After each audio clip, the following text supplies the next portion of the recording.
নমস্কার, let's cook চ্যানেলে সবাইকে স্বাগত। আপনারা আশা করি ভালো আছেন, আমিও ভালো আছি। আপনারা তাহলে আজকের পর্বে মোচা চিংড়ি দেখুন। তাহলে উপকরণে কি কি লাগছে।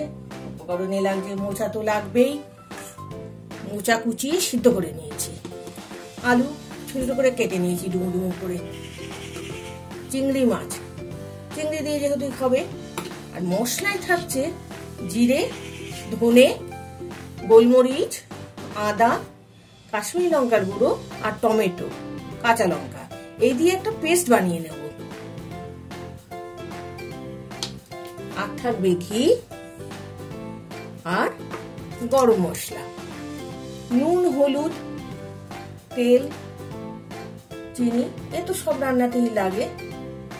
তাহলে চলুন প্রথম কাজ আমাদের মিক্সির বর্তনে মশলাগুলো দিয়ে একটা পেস্ট বানিয়ে নিই। আপনারা শিলে যদি গোটা মশলা বাটতে পারেন তাহলে বেটে নেবেন, তার একটা আলাদা টেস্ট হয়। আমার হাতে ব্যথার জন্য পারি না। প্রথমেই আমি জিরে ঢেলে দিচ্ছি, লঙ্কাটা দিলাম, টমেটোটা দিলাম, আদা দিলাম, কাশ্মীরি লঙ্কার গুঁড়ো দিলাম, গোলমরিচ দিলাম, লাস্টে ধনে গুঁড়ো দিয়ে দিচ্ছি। এই দিয়ে আমি একটা পেস্ট তৈরি করে নেব। জল দেবো একটু, দিয়ে পেস্টটা তৈরি করে রান্নায় আমি ফিরে আসছি। দেখুন আমার পেস্টটা করা হয়ে গেছে, এবার আমি রান্নায় ফিরে আসছি। প্রথমেই আমি তেল গরম হয়ে গেছে, জিরে, তেজপাতা, লবঙ্গ, দারচিনি, এলাচ তেলে দিয়ে দিচ্ছি।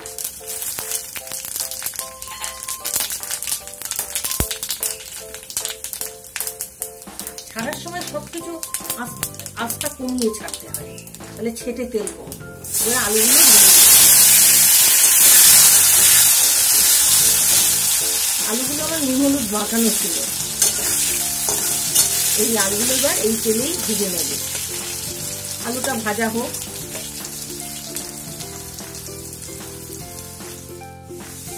দেখুন আলুগুলো লাল লাল করে প্রায় ভেজে নিয়েছি। এই পর্যায়ে আমি এই চিংড়ি মাছগুলো দিয়ে দেবো। চিংড়ি মাছ দিলাম, একটু নুন দিলাম আর একটু হলুদ দিয়ে নেড়ে চেড়ে দেবো।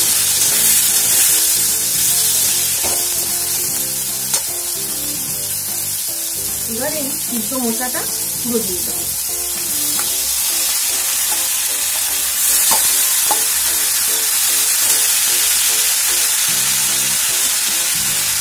মশলাটাও দিয়ে দেবো।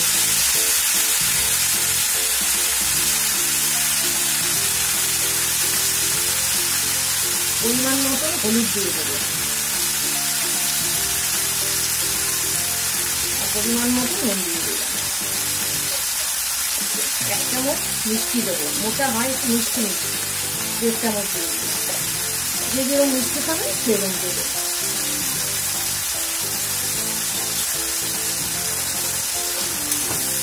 নেড়ে চেড়ে দেবো, এটাকে ভালোই করে নাড়তে হবে, যাকে বলে কষানো, পুরো কষাতে হবে।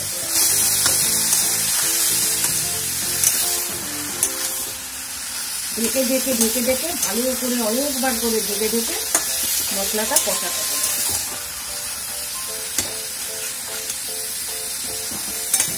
আলুটাও সিদ্ধ হয়ে যাবে তখন কষাতে কষাতে।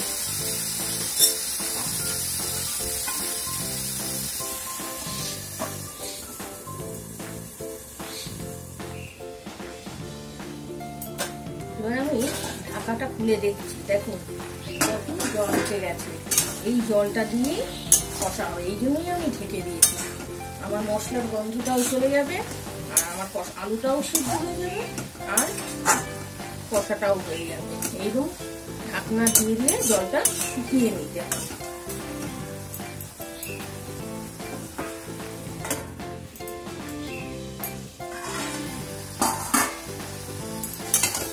জল শুকিয়ে গেছে, আমার এটা কষানো হয়ে গেছে। এবার এই 1 কাপ জল আমি এর মধ্যে দেব। আর আমি বলি, আমি রাধে টিপস দিই, এবার মোচা রান্নার মধ্যে এই কষ কাটানোর জন্য মোচায় আমি হাফ কাপেরও কম একটু দুধ দিলাম, গরুর দুধ।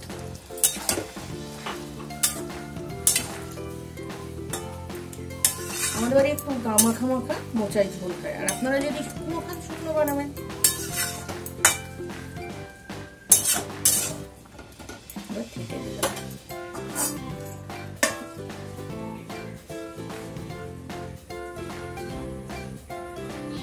ঢাকনাটা এবার তুলে নিচ্ছি। মোটামুটি আমার মোচা রান্না রেডি। এখন 3টে উপকরণ দেয়া বাকি আছে। বুঝেছেন, জলটা শুকিয়ে গেছে, দুধটাও শুকিয়ে গেছে।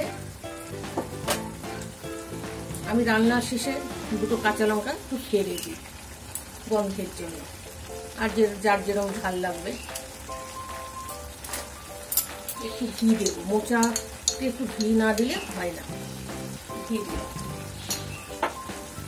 আর গরম মশলা দিচ্ছি, নুন মিষ্টি ঝাল গরম মশলা এগুলো সব যার পরিমাণ যেরকম সেই বুঝে দিতে হয়। এবার এটাকে একটু নাড়াচাড়া করে বন্ধ করে দেবো। আমার মোচা রান্না হয়ে গেছে চিংড়ি মাছ দিয়ে। তাহলে চিংড়ি মাছ মোচা বা মোচা চিংড়ি আমার কমপ্লিট।